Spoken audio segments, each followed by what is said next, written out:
The story begins at a disturbing crime scene where officers collect evidence from burned bodies. One of them finds a message written in blood. It appears the victims were murdered before being set on fire. Among the bodies, a female has something unusual on her. Elsewhere, a woman named Lisa Kamen wakes up in a daze inside what appears to be a police station. She is disoriented and confused about how she got there. A detective informs her that she was found unconscious in her car parked dangerously on a road divider. Her toxicology report suggests she was heavily intoxicated. Despite her protests, it seems more serious than a typical DUI.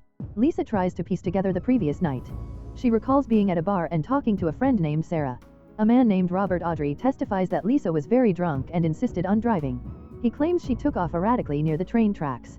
Lisa insists she does not remember this. She suspects she may have been drugged. As the detectives question her, it is revealed that there is blood on the front of her car. It matches that of a cyclist found near where Lisa was discovered. She asks for a lawyer. Her friend Sarah appears at the station offering support, but it becomes clear that Sarah may be part of something larger. Lisa is confronted by an attorney named Isaac Barcy. He tells her that her original attorney is unavailable. Lisa is confused and suspicious. During a heated interrogation, Lisa demands to see evidence and suggests someone else could have hit the cyclist. She appears increasingly frantic but begins to sense something is very wrong. Suddenly, Lisa shoots a man named Sully, believing he is attacking someone. The situation spirals. The detective accuses her of shooting a cop and threatens her with life imprisonment. Lisa, in desperation, offers millions of dollars to make it all go away. What follows is a tense exchange. Lisa offers to transfer the money immediately. The detective seems tempted. Lisa contacts her bank but is interrupted. She begins to realize that the station is not real. The evidence, the people, even the setup is fake. Props are labeled from a theatrical department. She understands now that she has been kidnapped and set up in an elaborate con. Lisa confronts the group. The people who claim to be police and legal professionals are actually con artists. They have built a fake precinct and staged everything to pressure her into giving them money. One of them, a man named Avery, appears to be the leader. Their operation is unraveling. Internal tension rises. Some members are clearly inexperienced. One confesses this is his first con. Another, a violent man named Sully, becomes a liability and is removed from the room after an outburst. Lisa is brought back into a fake interrogation room.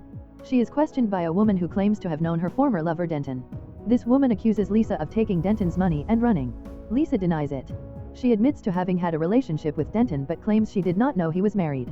She says he came to her in fear, gave her a key to a locker filled with cash, and then died the next day in a fire. She insists that she only has $2 million left. The gang realizes something deeper may be happening. Denton had told someone that he had been betrayed by someone close. A man named Jovan is mentioned. His name sends a chill through the room. He is a legendary con artist with a reputation for destroying everything and leaving no survivors. Some suspect that Lisa may be working with him or could even be Jovan herself. Tension builds as paranoia spreads through the group. Trust begins to erode. They argue over how to proceed. One of them believes Lisa is lying. Others are not sure. Lisa challenges their story, pointing out that they barely know each other and are clearly unprepared. As the pressure mounts, Sully is brought back. He is meant to extract the truth using violent methods. But one of the con artists intervenes, telling Sully to calm down. Sully is sent outside to get himself under control. Meanwhile, Lisa speaks with Robert, one of the newer members of the con. He begins to crack. He is overwhelmed by the violence and deception. He confides in her that this is his first job and that he feels unsure of himself. He seems drawn to Lisa's calm defiance. In another room, a private conversation reveals growing unease within the group. Some are unsure whether Lisa is really holding back millions. Others begin to question each other's loyalties and backgrounds. Lisa uses the chaos to her advantage. She pushes back against the narrative. She highlights the inconsistencies in their operation. She undermines their confidence. The gang begins to splinter. Some still want the money. Others worry they are being manipulated. At the heart of the story is the mystery surrounding Denton's death. Lisa swears she loved him. She denies killing him. She insists she did not take all the money. She suggests that the fire that killed him and his staff may have been part of a larger scheme. She speculates that the true con artist Jovan could be responsible. Her words cause panic. One member of the group, clearly terrified of Jovan, warns that no one survives when Jovan is involved. If Lisa is telling the truth, then they may all be in danger. As tensions rise, the group begins to implode. Avery, the supposed leader, struggles to maintain control. Some members express doubt about the plan.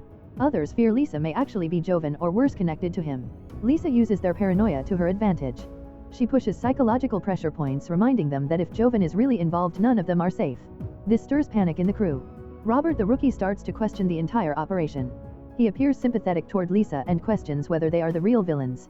He mentions his father, hinting at a desire to live a more meaningful life. Meanwhile, the woman interrogating Lisa accuses her again of betrayal. Lisa reiterates that she only ever loved Denton and had no part in his death. In a final power play, Lisa demands to be let go. She threatens to expose them all. The group fractures completely. Arguments escalate, accusations fly, and order collapses. Lisa's unwavering resolve and strategic manipulation outmatch the gang's clumsy attempt at coercion. As she prepares her next move, it remains unclear whether she is the victim or the ultimate player. A group of criminals led by a man named Avery. He is orchestrating a high-stakes scam that involves kidnapping a woman named Rebecca. She is drugged and taken to a hidden location where she is chained to a table. A young and inexperienced con man named Robert is involved, though his incompetence makes things worse. Rebecca quickly realizes the danger she is in and begins to manipulate Robert using his naivete to gain some freedom.